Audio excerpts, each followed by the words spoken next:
আওয়ামী লীগের লোকজন যা বলেছে এবং ভারতীয় পক্ষ যা বলেছে সেটাকেই তিনি ধরে নিয়েছিলেন, এটাই মুক্তিযুদ্ধের ইতিহাস ছিল। এই জন্যই তিনি ব্যর্থ হয়েছিলেন। এই জন্য আজকে আমি কোনো বক্তব্য দেব না, শুধু কয়েকটা নাম উচ্চারণ করে যাব। সম্ভবত আমি না করলে এই নামগুলো আর কেউ এখানে উচ্চারণ করবে না, তো সেই নামগুলো উচ্চারণ করে আমার বক্তব্য আমি শেষ করে দেব। প্রথমে যে নামটি আমি উচ্চারণ করতে চাই, তিনি আমাদের গাজী ভাই, মরহুম গাজী ভাই রুহুল আমিন গাজী। তাকে ভুয়া মামলায়, ক্যান্সার আক্রান্ত গাজী ভাইকে ভুয়া মামলায় জেলখানায় রেখে বিনা চিকিৎসায় মৃত্যুর দিকে ঠেলে দেওয়া হয়েছে। আমাদের ম্যাডামের মতো, ম্যাডামকে যেমন বিনা চিকিৎসায় ভুয়া মামলায় মৃত্যুর দিকে ঠেলে দেওয়া হয়েছিল। দুর্ভাগ্যের বিষয় হলো আজকে যারা মিডিয়ার স্টলওয়ার্টার এখানে বসে আছেন, তারা কেউ গাজী ভাইয়ের জন্য টু শব্দ উচ্চারণ করেন নাই, এটাই বাস্তবতা। 2 নম্বরে আমি নাম বলতে চাই আসাদ ভাইয়ের।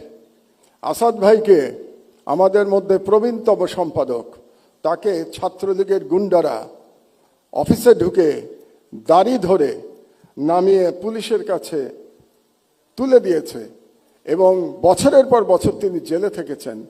তিনিও অসুস্থ, তার স্ত্রী মারা গেছেন, তিনি তার স্ত্রীর পাশে যে থাকতে পারেন নাই, কারণ জেল থেকে বেরোনোর পরেও তাকে পালিয়ে পালিয়ে থাকতে হয়েছিল।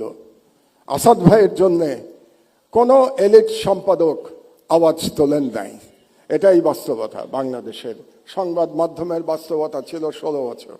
আমি নাম বলবো শফিক রহমান ভাইয়ের। শফিক ভাই আমার পাশে বসে আছেন, আমরা পাশাপাশি সেলে জেলে ছিলাম। 80 বছর বয়সে শফিক ভাইকে মাটিতে শুয়ে থাকতে হয়েছে, টয়লেটে যেতে পারতেন না, কারণ ওই টয়লেটে কমোড ছিল না। বেশ কিছুদিন শীতের মধ্যে মাটিতে পড়ে থাকতে হয়েছে, উনি উঠতে পারেন নাই। তারপরে যখন আমার পাশের রুমে আসলেন, ওনাকে ধরে ধরে আমরা ব্রেকফাস্ট করতে, দুপুরে খেতে আমরা একসাথে যেতাম, কত গল্প করেছি। শফিক রহমানের জন্য কেউ আপনারা দাঁড়ান নাই, এটাই ছিল ফ্যাসিবাদের চরিত্র। আরেকজনের নাম বলি কনক সরোয়ার। তার অপরাধ ছিল তিনি আজকের প্রধান ব্যক্তি তারেক রহমান সাহেবের একটা বক্তৃতা তিনি লাইভ চালিয়েছিলেন। এই অপরাধে তাকে 1 বছর প্রায় জেলে থাকতে হয়েছে। তার কোম্পানির চিফকে আমি সালাম সাহেবকে এখানে দেখতে পাচ্ছি। শুধু তাই না, তার বোনকে ভুয়া মামলায়, ড্রাগের মামলায় একজন মহিলাকে, একজন গৃহবধূকে মাসের পর মাস জেলে থাকতে হয়েছে। সংবাদ মাধ্যমের বিবেক জাগ্রত হয় নাই, এটাই বাংলাদেশের সংবাদ মাধ্যমের ইতিহাস।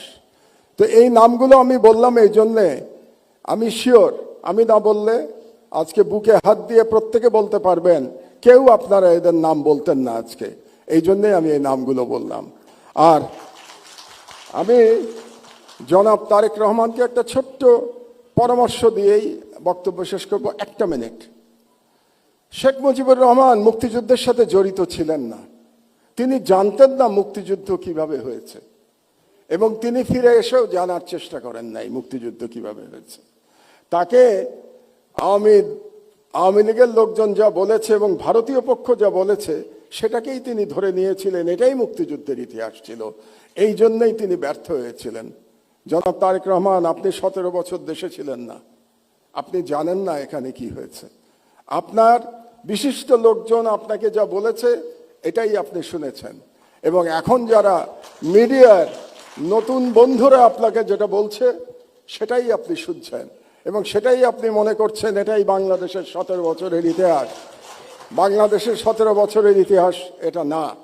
সেই ইতিহাস আমি বর্ণনা করব ভবিষ্যতে, যদি আপনি এরকম কোনো অনুষ্ঠানের আয়োজন করেন এবং সেই অনুষ্ঠানে আমাকে 15 মিনিট সময় দেন, তাহলে বাংলাদেশের মিডিয়ার ইতিহাস, 50 বছরের ইতিহাস আমি বর্ণনা করব। সেই প্রত্যাশা ব্যক্ত করে আমার বক্তব্য শেষ করছি। আপনারা শুনলেন, আমাকে দাওয়াত দিয়েছেন এখানে, এই জন্য ধন্যবাদ জানিয়ে আমার বক্তব্য শেষ করছি। আল্লাহ হাফেজ, বাংলাদেশ জিন্দাবাদ।